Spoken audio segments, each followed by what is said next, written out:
Right guys, with the championship going straight from Croft to Silverstone, there was no studio show this week with Sean, so instead I thought I'll just give you a quick update on some of the key stats from the weekend and a few things that you might want to look out for when we go to Silverstone this coming weekend for the next round of the season. Now, in terms of stats from Croft, really one man stands apart from the rest, and that's Aidan Moffat, because he had a cracking weekend in the Laser Tools Racing Infinity. Easily his best weekend since he joined the championship.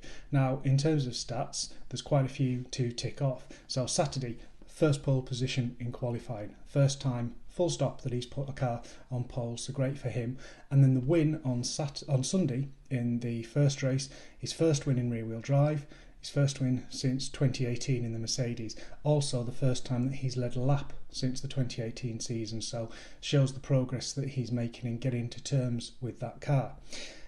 First win at Croft for Aidan, also a first win at Croft for Laser Tools Racing, and therefore also first win at Croft for the Infinity, and it's now Aidan's best ever season in terms of points scored, which is quite impressive when you consider that we've still got to go to Silverstone this weekend, we've still got to go to Donington Park, we've still got to go to Brands Hatch GP, so 9 races still to go, and he's already scored more points than he's ever scored before. The other two winners at the weekend, Jake Hill and Colin Turkington.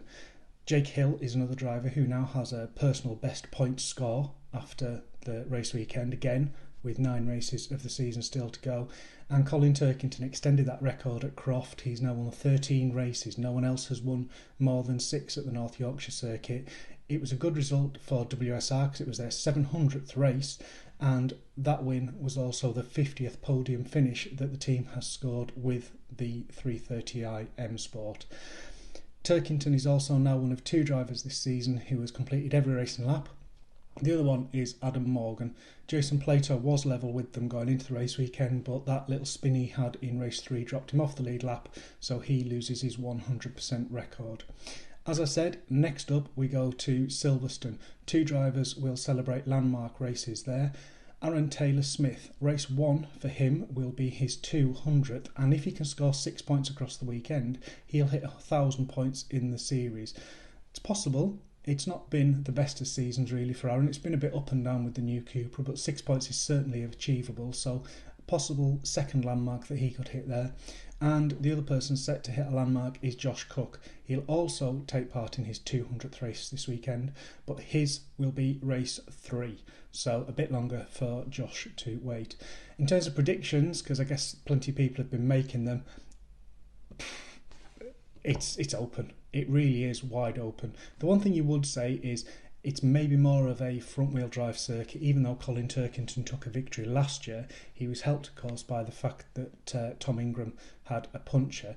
But I'd think the front-wheel drive cars will be strong this weekend. Of course, you've got to watch out for Colin, you've got to watch out for Ash Sutton, because they will be quick. But it remains to be seen whether they have any advantage at all. I think this is a circuit where it will be a bit more level and where front-wheel drive cars will hope to impress. And of course, throwing all the stats to one side, one thing to look out for this weekend is how the hybrid car gets on.